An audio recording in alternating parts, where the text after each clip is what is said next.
اور اس آرٹ یا فن fighting art کی بنیاد پہ ہم کہتے ہیں وننگ پوزیشن پہ آتے ہیں. اچھا پھر ان کی اندر ایک جو مارل ویلیوز ہوتی ہیں اس کا بڑا ہائی فائی جو ہے وہ گراؤنڈز ہوتا ہے. اور آگے ہم کہتے ہیں کہ ان کے اندر جو ایک ول پاور ہے وہ نہ قابل تسخیر ول پاور ہے ڈاکٹر صاحب. اور دوسری بات ہم یہ کہتے ہیں کہ یہ مین آف کرائسس ہے. اور ایک چیز ہم یہ ان افراد کے بارے میں یہ کہتے ہیں کہ ڈیفینسو ہوں یا اوفینسو ہوں، دونوں معاملات کے اندر ان کو قدرت نے بڑا زبردست جو ہے وہ آئی کیو جو ہے وہ دیا ہوتا ہے. اور ہم یہ کہتے ہیں کہ جب بھی ایک چیز یہ کہیں نا کہ یہ فرد کسی سٹیج پہ جا کے سرنڈر کر جائے گا amount of mass positive star رکھنے والا، تو میرے خیال میں یہ سرنڈر نہیں کرتے. ان افراد کے بارے میں ہم کہتے ہیں کہ یہ صرف جیتنے کے فن سے آشنا ہوتے ہیں، شکست کے فن سے یہ لوگ آشنا نہیں ہوتے. بالکل بالکل. ظفر صاحب، ہمارے اسٹرالوجی میں سمجھتا ہوں کہ جیسے آج پی ایچ ڈی ہو رہی ہے کسی بھی سبجیکٹ میں، تو استاد جو ہے وہ کچھ دیتے ہیں ان کو تھیسس لکھنے کے لیے کہ آپ اس پہ لکھیں، پھر انہیں وہ ڈگری دی جاتی ہے. میں اسٹرالوجی کے حوالے سے ایک بات عرض کرتا چلوں، جتنے میں نے آج تک ذائچے بنائے، ان ذائچوں میں جو عمران خان صاحب کے ذائچے میں مریخ کا مقام ہے، جو مریخ ان کے ذائچے پیدائش میں برج قوس میں موجود ہے، اور اس کو نیپچون زحل کے بادشاہت کے خانے میں بیٹھا ہوا زحل اس کے ساتھ ناظر ہے. تو یہ ایسے سمجھیے نیپچون جو ہے آل آف اے سڈن تبدیلیاں اور بہتری لاتا ہے. یہ جو ستاروں کا آپس میں کمبینیشن ہے، اور خاص طور پہ اس تمام نیپچون کو اپنی تمام تر طاقت جو ہے وہ پلوٹو دے رہا ہے جو 9ویں خانے میں بیٹھا ہوا ہے. تو یہ پلوٹو جو ہے، میری جو ریڈنگ ہے، جو میں نے آج تک ریسرچ کی ہے، یہ چیزوں کو بہت حد تک تبدیل کر دیتے ہیں. خان صاحب کے جب یہ تمام ستاروں کو پڑھا جاتا ہے، جب یہ ستارے جو ہیں ہم دیکھتے ہیں کہ یہ تالے کو ناظر ہیں، تالے کے اندر مریخ بیٹھا ہوا ہے. مریخ جب پہلے خانے میں موجود ہو تو یہ دلیری دیتا ہے، اچھا بہت زیادہ سوچنے سمجھنے کی صلاحیت دیتا ہے، اور سب سے عام ترین بات ان میں ہمت اور جرت بہت پائی جاتی ہے. اور یہاں پہ ان تمام ستاروں کو ملا کے پڑھا جائے تو خان صاحب میرے خیال میں اپنے موقف سے 1 انچ کبھی بھی پیچھے نہیں ہٹیں گے، وہ اپنے موقف پہ قائم رہیں گے. اچھا، ذائچے پیدائش میں یہ جو سیارگان کی میں نے آپ سے بات کی ابھی، میں نے صرف آپ کو عرض کرتا چلوں کہ میں نے مریخ اور پلوٹو اور اس کے ساتھ ساتھ زحل اور نیپچون کی بات کی. یہاں پہ عطارد بھی بیٹھا ہوا ہے. اب عطارد اور نیپچون جو ہے ذائچے میں ایک ستارے کے ساتھ جب دوسرا ستارہ آتا ہے تو وہ اس کو کئی گنا بڑھا دیتا ہے، کئی گنا بڑھا دیتا ہے. اب یہاں پلوٹو اور نیپچون نے عطارد کی طاقت کو زحل کے ساتھ مل کے جو طاقت دی، اور اس نے وہ جو طاقت مریخ کو دی، تو آپ سمجھیے خان صاحب کا جو سافٹ ویئر ہے وہ ایک ایسے بندے کا ہے جو 2 چیزوں سے زندگی میں ہمیشہ مطمئن ہوتا ہے. ایک، وہ کھیل کے میدان میں بہت نام پیدا کرتے ہیں. دوسرا، بطور لیڈر وہ چیزوں کو ٹھیک کرنے کے معاملے میں ان کو سمجھیے کہ ان کا نظریہ یہ ہوتا ہے کہ چیزیں نارمل ہو جائیں، ٹھیک ہو جائیں. ایک بات. دوسری بات یہ ہے کہ وہ کہتے ہیں قدرت کا جو نظام ہے، جو جسے انہوں نے اپنی پارٹی کا نام تحریک انصاف رکھا، اصل میں وہ یہ چاہتے ہیں کہ اللہ تبارک و تعالیٰ نے جس کے جو رائٹ دیے ہیں، جس کو جو چیزیں دی ہوئی ہیں، ہر بندہ اپنے کام سے کام رکھے، ایک اچھا معاشرہ جو ہے سامنے آئے. اچھا، یہ وہ کون بندہ کر سکتا ہے؟ ظفر اقبال صاحب اگر ہم ویسے ہی جج کریں تو یہ کون بندہ کر سکتا ہے؟ یہ صرف وہی بندہ کر سکے گا جس کے اندر ہمت، جرت پائی جائے گی، اور خود ایماندار ہوگا. خود ایماندار، بالکل صحیح بات. آج مجھے صبح سے لے کے شام تک میں ذائچے بناتا ہوں، لوگ ملنے آتے ہیں. ایک صاحب مجھے اسپیشلی اسپین سے ملنے کے لیے آئے. ان کا ڈاکٹر صاحب میں جیل میں رہتا ہوں، میں آپ کا ہر ویلاگ دیکھتا ہوں، تو اس دفعہ 15 دن کے لیے اپنے گھر آیا تھا، تو آج کا دن میں نے آپ سے ملنے کے لیے رکھا ہوا تھا. تو وہ جہلم سے اسپیشل ملتان مجھے ملنے کے لیے آئے، یار یہاں بیٹھے میرے ساتھ گپ شپ ہوئی. تو اب یہ جو لوگ ہیں وہ کیوں خان صاحب کے ساتھ اتنا پیار کرتے ہیں؟ وہ کہتا ہے جی ہمیں باہر، جب خان صاحب کی حکومت آئی، خان صاحب وزیر اعظم بنے، تو گورے ہمیں کہتے تھے کہ تمہارے ملک میں اب وہ شخص آیا ہے جو تمہارے ملک کو ترقی دے گا، جو بہت عظیم آدمی ہے. کیونکہ میرے خیال میں گوروں کے ساتھ جو خان صاحب رہے اور مطلب وہاں برطانیہ میں پڑھتے بھی رہے اور اس کے ساتھ ساتھ وہاں گیم بھی کھیلتے رہے، تو لوگ ان سے ابھی تک جو ان کا سحر ہے، جو ان کا مطلب شخصیت کے اندر جو باتیں ہیں، اس میں ابھی بھی لوگ مبتلا ہیں. میں یہاں صبح سے شام تک جو ذائچے بناتا ہوں، لوگ ملنے آتے ہیں، ہمیشہ ہر بندے کا آخری سوال ایک ہی ہوتا ہے، ایک سوال، ڈاکٹر صاحب یہ بتائیں خان صاحب باہر کب آئیں گے، ہم باہر کب دیکھیں گے. میں کہتا ہوں یہ وہ والہانہ محبت ہے جو پاکستان کی ہسٹری میں آج سے پہلے کسی کو حاصل نہیں ہوئی. بے شک. میرے ایک دوست ہیں، وہ ریلوے میں آفیسر تھے، تو ان کی کچھ زمینیں ہیں لودھرا کے پاس. تو انہوں نے مجھے کہا ڈاکٹر صاحب خان صاحب سے جو لوگوں کی محبت ہے، یہ جو الیکشن ابھی ہوئے ہیں 2024 میں، اس دوران انہوں نے مجھے کہا کہ یہ بتائیں، کہتا میں اپنی زمینوں پہ گیا تو ایک خاتون جس نے مطلب دیہاتی خاتون، سر پہ اس نے لکڑیاں اٹھائی ہوئی تھیں، اپنے گھر کو جا رہی تھی. کیونکہ میرا وہاں کہتے ہیں زمیندارانہ ہے، تو میں نے اسے پوچھا کہ چاچی ووٹ کس کو دو گی؟ تو اس نے کہا ووٹ میں صرف عمران خان کو دوں گی. مطلب ایک وہ خاتون جو ایک پسماندہ علاقے میں رہ رہی ہے. آپ دیکھیے ظفر صاحب، کیا خان صاحب نے ان کو پیسے دیے ہیں؟ کیا خان صاحب نے ان کی گلیاں پکی کرا کے دی؟ خان صاحب نے اپنے کردار سے جو انہوں نے اللہ تعالیٰ نے ان سے کام لینا ہے وہ لیا. انہوں نے، میں سمجھتا ہوں جو شوکت خانم بنایا، یہ تو انہوں نے ایک ایسا کام کیا ہے جنہوں نے، میں کہتا ہوں کہ ایک ایسا دروازہ لگایا ہے جو جنت کا دروازہ ہے.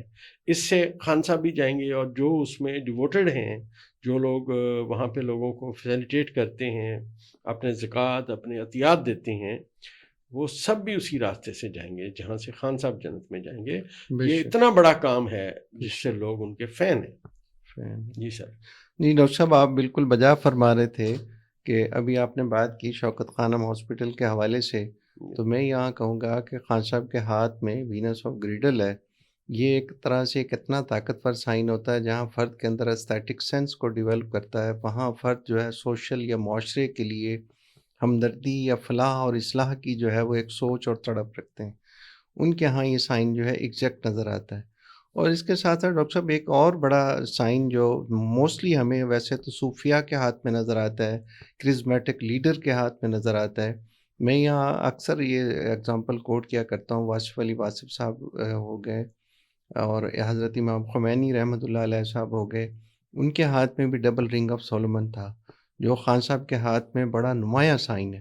اور ڈبل رنگ آف سولومن رکھنے والے فرد کے بارے میں ہم کہتے ہیں کہ ان کے اندر کرزمیٹک پرسنالٹیز ہوتے ہیں، یعنی ایسی جادوائی کشش جو ہے اللہ نے ان کے اندر جو ہے وہ رکھی ہوتی ہے. اور دوسرا ہم کہتے ہیں یہ بورن سائیکالوجسٹ ہوتے ہیں. انسانی نفسیات اور پروفائل کو جتنے بہتر انداز میں یہ لوگ ریڈ کرتے ہیں یا اسیس کرتے ہیں کہ ان کا معاشرہ یا ان کی قوم ان سے کیا توقع رکھتی ہے. اچھا، دوسرا یہ کہ ان کی جو ایکوریسی ہوتی ہے پبلک کے بارے میں، ہم کہتے ہیں وہ کمال ہوتی ہے. اور یہی چیز ان کو دوسرے افراد سے ہم کہتے ہیں کہ بالکل مختلف مقام و مرتبے پہ کھڑا کر دیتی ہے. ان افراد کے بارے میں ہم کہتے ہیں کہ یہ سبارڈینیٹ اچھے نہیں ہوتے، لیڈر بڑے کمال کے ہوتے ہیں. اور ان کے اندر جو ہپنوٹک پاور ہے، یعنی ہپنوٹائز کرنے کی جو صلاحیت یا کوالٹیز اللہ نے دی ہوتی ہیں، وہ بھی کمال دی ہوتی ہے ڈاکٹر صاحب. اور جب جیسے آپ فرما رہے تھے کہ ہم کہتے ہیں وینس آف گریڈل کے حوالے سے ان کی نمل یونیورسٹی کو دیکھ لیں، یا ان کی شوکت خانم ہاسپٹل کو دیکھ لیں، یا جو بھی وہ باقی پروجیکٹس ان کے قوم کے بارے میں جتنی بھی چیزیں ہیں، ان کا سارے کا سارا ہم کہتے ہیں قدرت نے وہ سافٹ ویئر، وہ کوالٹیز جو ان سے کام لینا تھا، وہ ساری کی ساری ان میں جو ہے وہ پٹ کر دی ہیں، جس کا وہ پرفارم کرتے ہیں. بالکل ظفر صاحب، میں نے آج تک ذائچے جو بنائے، سب سے جو میں نے، آپ سمجھے کسی ایسے شخص کا ذائچہ بنایا جو بہت پرانا ذائچہ ہو اور بندہ لائیو ہو، میں نے میرے ایک استاد محترم جنہوں نے مجھے علم جفر سکھایا، مستان شاہ صاحب تھے، ان کا یہاں مزار بھی ہے. جی آپ نے پہلے بھی ذکر کیا. جی ان کا میں نے وہ 10 مارچ 1923 کو 10 بجے صبح انڈیا میں پیدا ہوئے. تو میں نے اپنا جو سب سے پرانا بندے کا ذائچہ 1923 کا بنایا، ان کے ذائچہ پیدائش میں 9ویں خانے میں زحل اور مشتری کٹھے تھے، جو اس بات کی نشاندہی کر رہے تھے کہ یہ بندہ مخفی علوم میں بھی بہت اور روحانیت میں بھی بہت مقام رکھے گا. یہ خان صاحب کے ذائچے میں لوگ ہمیں کہتے ہیں آپ کیسے ایسی باتیں کرتے ہیں. پلوٹو جو ہے یہ ہمیشہ آپ سمجھیے کہ یوں ایسے ہاتھ ہے نا، اس کو یہ ایسے کر دے گا، چیزوں کو الٹ دے گا، دوسرا حصہ آ جائے گا. پلوٹو ان کے ذائچے کے 9ویں خانے میں بیٹھا ہوا ہے اور اس کے ساتھ زم بیٹھا ہوا ہے. مطلب اس نے زم کے جو نحس منصوبات تھے اس کو اس نے پازیٹیو کنورٹ کر دیا.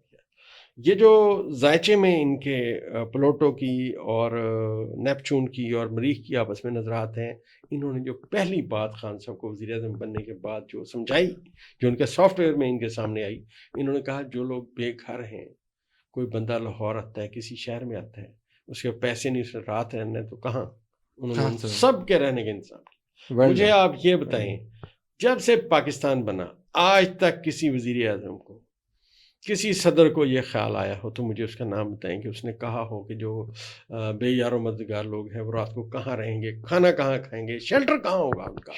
انہوں نے کہا کہ یہ ریاست کی ذمہ داری ہے.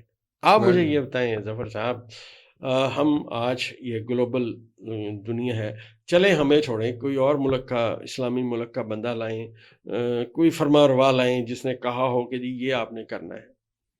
کیوں یہ ایسے آئے، کیوں انہوں نے یہ فیصلہ کیا؟ اصل میں اللہ تبارک و تعالیٰ نے ظفر صاحب جن سے جو کام لینا ہے اللہ نے ان کا سافٹ ویئر ویسے بنا دینا، ویسے بنایا ہوتا ہے. ٹھیک ہے نا جی. اب ایک میرے کل دوست مجھ سے ملنے آئے تو تھوڑا سے ڈسٹرب تھے، تو بچوں کے بارے میں ذرا پریشان تھے. ریٹائر ہونے والا ہوں، اب میں ہیڈ ماسٹر ہوں، سینئر ہیڈ ماسٹر ہوں، بچوں کا ابھی کوئی روزگار نہیں ہے. میں نے کہا سر مجھے ایک بات ہے، آپ نے کتنے اسٹوڈنٹس کو پڑھایا؟ اب عمر آپ کی 58 سال ہوگی، یا کتنے اسٹوڈنٹس کو پڑھایا؟ کہ یہ بڑے اسٹوڈنٹس کو پڑھایا. میں نے کہا کیا کچھ ڈاکٹر بنے ان کا بنے، کوئی انجینئر بنے ان کو بنے، ان کا بڑے میرے نامور شاگرد ہیں. میں نے کہا جی آپ کے بچے کیوں نہیں بنے؟ بڑا زبردست سوال ڈاکٹر صاحب، کہ آپ کے بچے کیوں نہیں بنے؟ پڑھاتے تو آپ رہے.